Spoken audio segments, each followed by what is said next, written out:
তো স্লিপারের ক্ষেত্রে আমি এই পর্যন্ত যতগুলো স্লিপার ট্রাই করছি, রেয়ার ইঞ্জিন, ফ্রন্ট ইঞ্জিন সবগুলো মোটামুটি ট্রাই করা হয়েছে, যেহেতু আমি বাস রিভিউ করি, তো আমার আসলে সবগুলো বাসেরই এক্সপিরিয়েন্স থাকা দরকার।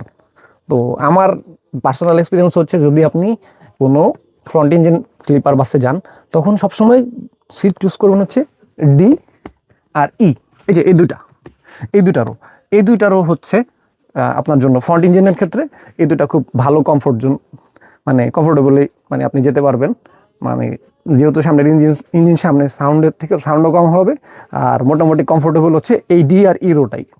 সামনের সব সিটই ভালো, বাট এই দুটা হচ্ছে মানে খুব স্পেশাল সিট মানে ফ্রন্ট ইঞ্জিনের ক্ষেত্রে। আর অনেকে কোশ্চেন করেন যে ভাই যে মানে এই স্লিপারের ক্ষেত্রে কোন বেডটা ভালো, লোয়ার বেড না আপার বেড? তো এইখানে ব্যাপারটা হচ্ছে যে, যেহেতু এটা আপারে হচ্ছে একটু আপনার শরীরে বেশিটা ধাক্কাটা লাগে, লোয়ারে একটু কম হয়, মানে লোয়ার মানে পোর্শনে আপনার হচ্ছে গাড়ি মুভ করার সময় যে মোশনটা ক্রিয়েট হয়, সো এই মোশনের নিচে থাকলে সেই মোশন সিকনেসটা কম হয়।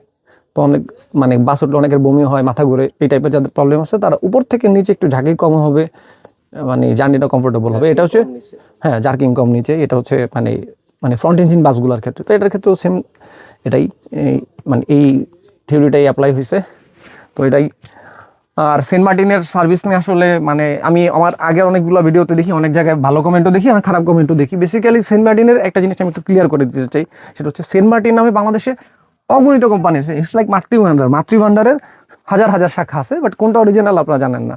তো আমাদের যাত্রীদের ক্ষেত্রে কি হচ্ছে, আমরা শুধু সেন্ট মার্টিনটাই দেখি, মানে ডিটেলস আর দেখতে চাই না। বাট বাংলাদেশে মানে প্রমিনেন্ট সার্ভিস সেন্ট মার্টিনের মধ্যে একটা হচ্ছে মানে সেন্ট মার্টিন পরিবহন। তো আপনারা যখন টিকিট কাটবেন, মানে সেন্ট মার্টিনের নামে বিভিন্ন সেন্ট মার্টিন অগামগা এরকম অনেক কোম্পানি আছে। তো সেন্ট মার্টিনের ক্ষেত্রে আপনার সেন্ট মার্টিনের যারা একটু ভালো সার্ভিস দেয়, সেই ক্ষেত্রে আপনার সেন্ট মার্টিন পরিবহন এটা দেখে নেবেন। আমাদের অনেকের মানে যাত্রীরা তো আসলে এত ডিটেল ইনডেপথ অ্যানালাইসিস করে না, তো আমরা যেহেতু বাস নিয়ে একটু অ্যানালাইসিস করি। তো আপনারা সেন্ট মার্টিন যখন কোনো সেন্ট মার্টিনের সার্ভিস উঠবেন, তখন সেন্ট মার্টিন পরিবহন, সেন্ট মার্টিন ট্রাভেলস যেগুলো একটু প্রথম সারির যারা আছে তাদেরটা একটু দেখে উঠবেন আর কি। তো এই ছিল এই বাসের রিভিউ। তো তাদের জন্য শুভকামনা, লং রুটের জন্য যারা জার্নি করবেন।